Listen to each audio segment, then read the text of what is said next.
We were right here last month when APD busted a tire thief trying to sell a set of stolen wheels and tires. The city of Albuquerque says there's going to be 3 more weeks of this stop-and-go traffic. Each one of these squares in the middle of the road means someone's been here to replace the pipes, and you can see them all over the neighborhood. You've got to take responsibility. Do what the firefighters do.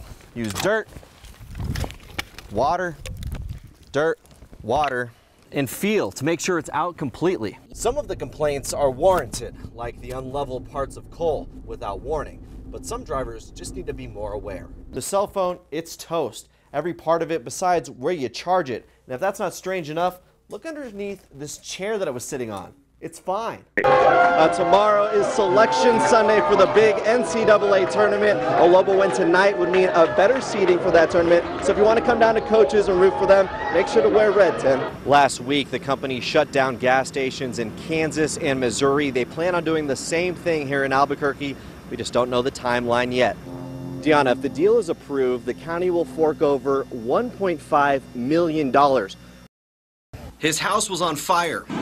Neighbors took this video after a suspected drunk driver smashed into a home near Edith and Osuna in northeast Albuquerque Sunday. Now Chris Gallegos' home is in shambles. This video shows the Albuquerque Fire Department putting out the flames. Even though the Bernalillo County Fire Department has a station a mile away, they were not dispatched. Just would have liked to have the opportunity to see if it would have gotten a little bit better. BCFD wasn't called because the house is in AFD's jurisdiction. This is how complicated the response system is right now. Because Vistamonte is on the right side of this yellow line, it's out of the jurisdiction for Bernalillo County. AFD had to travel about 3.5 miles across the interstate, getting to the scene in 6 minutes and 13 seconds.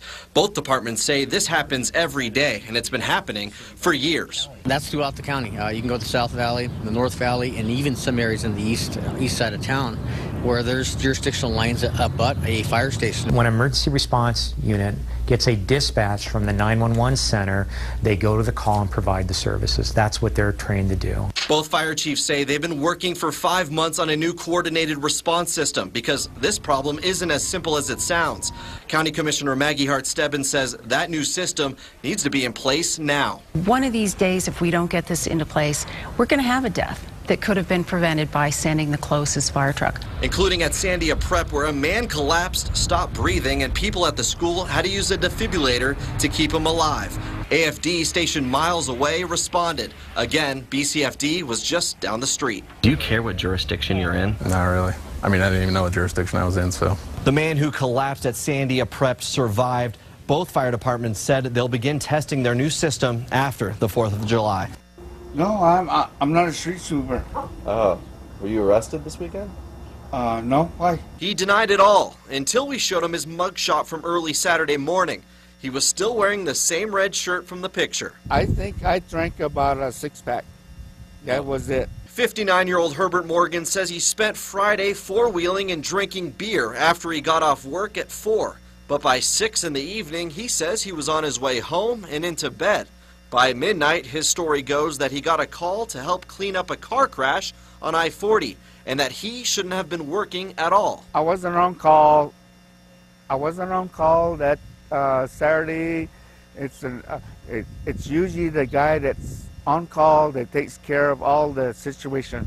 But he helped out anyways, driving a few miles to the Department of Transportation building on the west side, picking up a big street sweeper, and then driving it west of Albuquerque, about 15 miles to where the wreck happened on I-40, about 10 miles past the Route 66 casino. I was not swerving. I was not.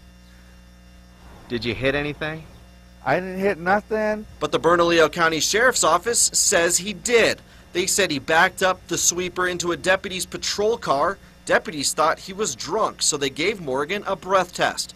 They say he blew a .16, twice the presumed level of intoxication. I'm not blaming nobody. I'm blaming the cop that arrested me for no reason. He was cuffed at the scene and taken to jail on aggravated DWI charges.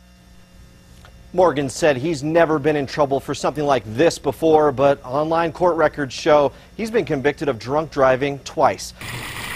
There are rules at the Paradise Community Pool in northwest Albuquerque. Don't dive, don't run, and like every other place, don't steal. I have no idea why somebody would do this. A young Paradise swim team recently noticed the racing lines were stripped from the bottom of the pool, causing swimmers to look like bumper boats during races. You would sometimes hit into other people. The black vinyl racing lines are used by young swimmers like Cameron to practice his breaststroke.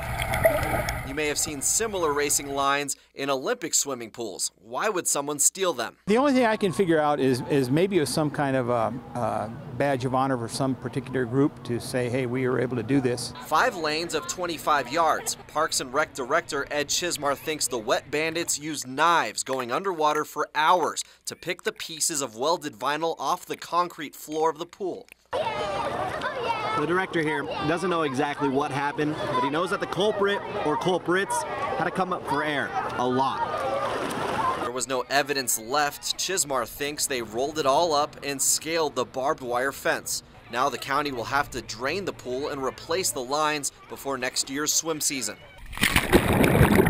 All that will cost the county at least $2,000. Scott Daniels, KRQE News 13.